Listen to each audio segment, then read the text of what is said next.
Hello, everyone. So, today I will be talking about affinity spaces. So, these are just spaces that encourage communication between people that have similar interests. I am going to first start with yoga. I have been doing yoga for about 3 years on and off. Since COVID hit, it has been kind of difficult to find a yoga studio that has continued to be open.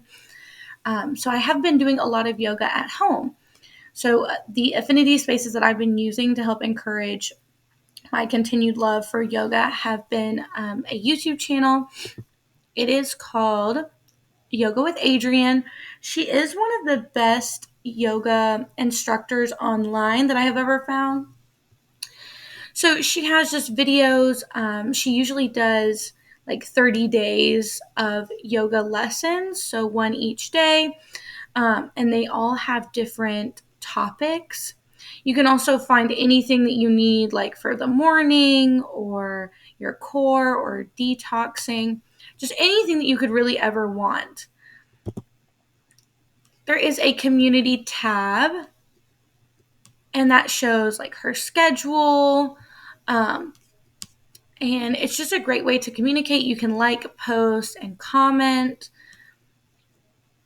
So it's a great way to have some like people that enjoy yoga as well. And it kind of keeps me motivated to see other people so interested in this topic.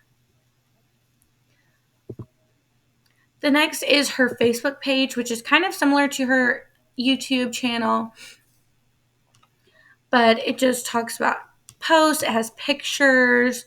It does have some of her videos on there. You're able to comment. She does also have clothing as well, so that's nice.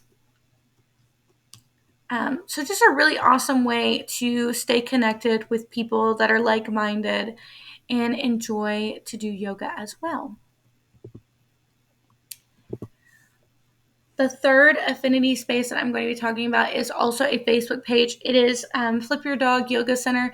This is a yoga center that is very close to where I live currently. So you can go on and talk about their different services, their reviews. So, talking about the atmosphere and just how it feels to be in there. You're also able to see photos. And I really like that they do put a lot of help for creating the perfect posture and the perfect positioning when you're trying to do different yoga flows. It's really nice to have that extra help from a teacher, even if you're not in person. So those are some of the affinity spaces that I have found for yoga that I think are very beneficial. The next one I'm going to talk about is meditation. Meditation has been extremely important during this COVID world. For me personally, it has helped a lot, especially being my first year teaching. I find that meditation usually makes me feel a lot better after coming home from work or just a really stressed out day.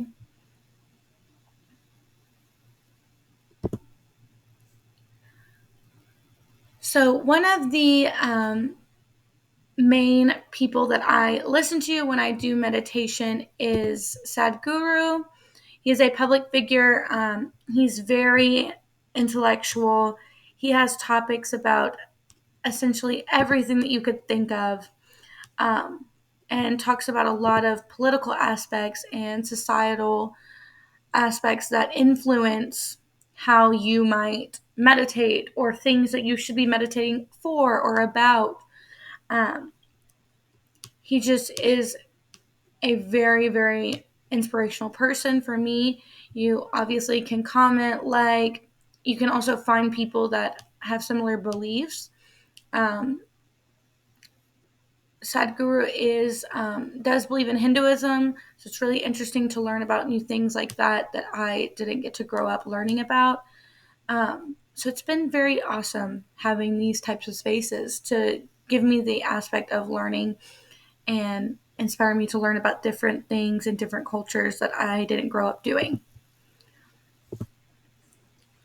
This next one is their eShow website, which is where you can find yoga and meditation. They have free yoga webinars. They have just different types of yoga that you can practice.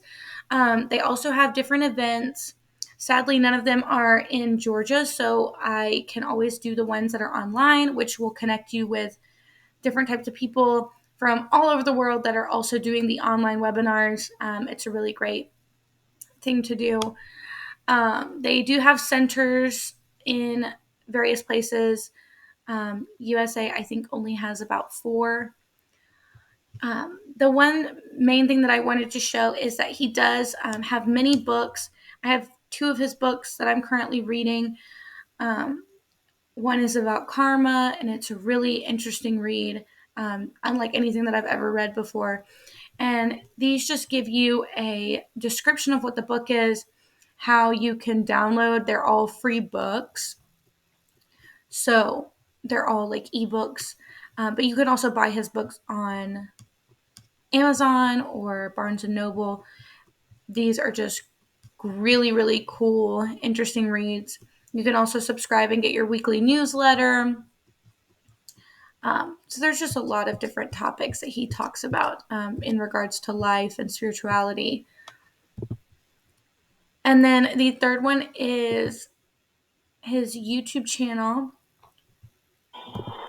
On here, he does about, usually they're like 5 to 10 minutes. Some of them are a little bit longer, just talking about different aspects of life, similar to the ones that he talks about in his book. He also has a podcast on Spotify that I listen to a lot on my way to work and at home.